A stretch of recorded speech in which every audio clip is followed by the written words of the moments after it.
মধ্যে ফিলিস্তিনিদেরকে ভুলে যায় না, দোয়ার মধ্যে অন্তত ফিলিস্তিনিদের কথা স্মরণ রেখে সুবহানাল্লাহি ওয়া বিহামদিহি আশহাদু আল্লা ইলাহা ইল্লা আনতা আস্তাগফিরুকা ওয়া আতুবু ইলাইক।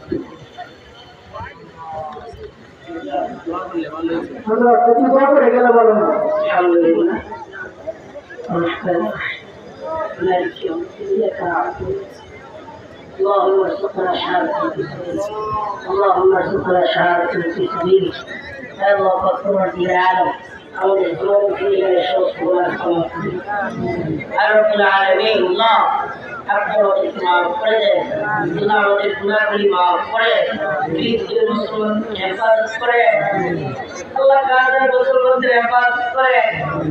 আল্লাহ গোটা পৃথিবীর উন্নত মুসলিমকে ঐক্যবদ্ধ করে দেন আল্লাহ ফিলিস্তিনিদের পক্ষে জিহাদ করবার জন্য আমাদেরকে তৈরি করে দেন আল্লাহ আল্লাহ আমেরিকা যত শয়তানি আছে আমেরিকার যত স্বার্থ আছে সব কিছুতে আঘাত করার মতো তৌফিক আমাদেরকে দান করে আল্লাহ বর্বর ইসরায়েলকে আপনি ধ্বংস করে দেন আল্লাহ সুবহান রাব্বিকা রাব্বিল ইজ্জাতি আম্মা ইয়াসিফুন ওয়া সালামুন আলাল মুরসালিন আলহামদুলিল্লাহ।